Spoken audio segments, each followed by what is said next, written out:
All right, hello everyone. Today's Wednesday, March 18th. Hope you're doing well.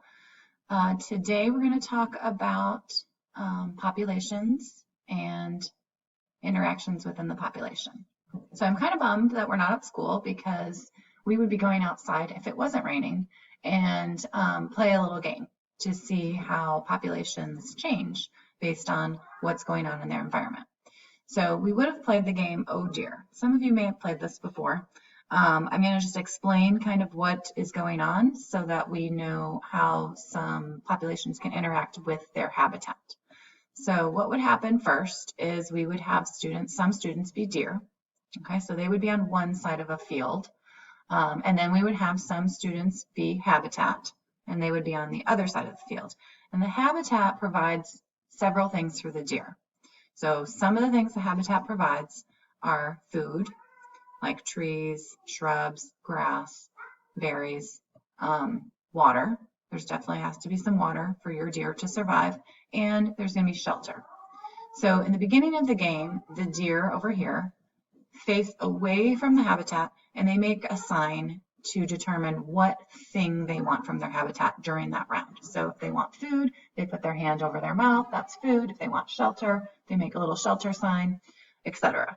The habitat faces away from the deer, and they decide what part of the habitat they're going to be that round. Are they going to be the water? Are they going to be the food? And they make a sign. And then when the game starts, everybody faces each other. The deer run over here, and they try to find a match. Okay, they can't change their sign. So if there's 3 deer over here that want water, and there's 4 water over here, there should be plenty of water. They're going to survive. However, if these 3 deer want water, and there's only 2 water, one of those deer is going to die. When they die, they decompose. They become part of the habitat. So we've gained some habitat. So right now, when you're looking at it, we have a few deer. We have a lot of habitat. What probably should happen in the first round is they should all survive. Okay, if they survive, they reproduce. And so we start to get a bigger deer population. If our deer population gets too big and our habitat starts getting smaller and smaller, what do you think is going to happen? Our deer population will go down. So we will see this fluctuation in deer population going up and down as the habitat gets bigger or smaller.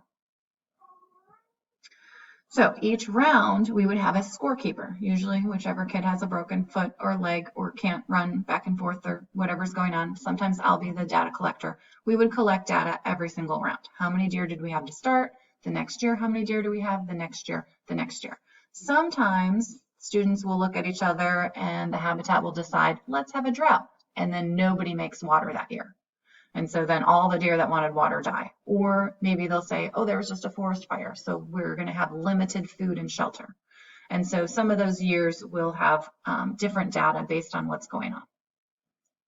And then we will talk about some variations in our game. And so I'll say, well, before we had biotic and abiotic factors affecting the population. So our food is biotic, it's affecting the deer population. Our water and sometimes shelter could be abiotic, it's affecting the population. What other things might affect our deer population? And if you think about it, you might come to an idea that a predator could affect our deer population. So if that comes to play in our game, we would add some wolves. So if we go back to where those people are, we're going to add some wolves in here that try to eat the deer as they run to their habitat. And that will kind of limit our deer population as well. So we'll play a few more rounds with some wolves eating up our deer. And the wolves have to get enough food or they die as well. So normally we would go back to the classroom and we would start making a graph. And we would get out our graph paper and our rulers and our colored pencils because we were making a double line graph, and we would see what's going on with our data. But I don't know who has rulers and graph paper and all of those things. So we're going to learn how to have the computer make a graph for us. This is really helpful when you get into high school and college. We're going to use Google Sheets today. Excel works a little bit better, but we all have access to Google Sheets. So we're going to try that out. If you are working on a phone or tablet, you might need to get the Google Sheets app to be able to do this. So again, you can pause the video at any time to do that. So I'm going to show you what you would do. First, you would type in your data on a Google Sheet. So we're just going to do the deer round with no wolves first. And then you would highlight your data. You guys know how to do that. And then there's this insert chart button over here that you click on, and then it automatically puts your data into a chart. So I'm going to go ahead and show you how this works. So here's our data. I already typed it in for us. And like I said, we're going to highlight. Oh, that's too much. So we're going to highlight our data, and we're going to go over here, click this insert chart, and there it is. All right. Now, I don't like this title. Maybe I don't like that color. So I can go over here to customize. So I'm going to customize my chart. I'm going to go over here and I'm going to change the title to Oh Dear 2020. And I like my chart to be, my title to be in the middle. I'm going to move it into the middle. I could change the font. I could change the text color, all of those things. You don't really need to play around with that. If I want to change this vertical axis, instead of deer, I want deer population size. I can change that, automatically changes it. Okay, and then I can move my chart around wherever I want. Okay, if I want to see the deer and the wolves, I add in my wolves. I added another sheet down here. You guys can just press the plus sign, add another sheet, and I highlight all of that. I click the insert chart, and again, I have a double line graph now.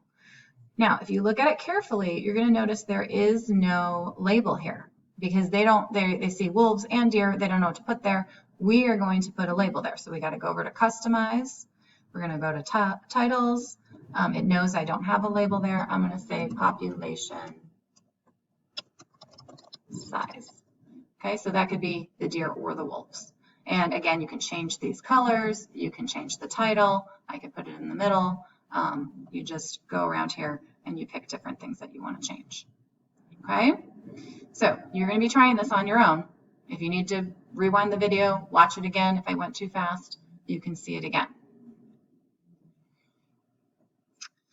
All right, so you're going to take some data on wolves and elk. So you're going to have to retype this into a Google Sheets, pause the video.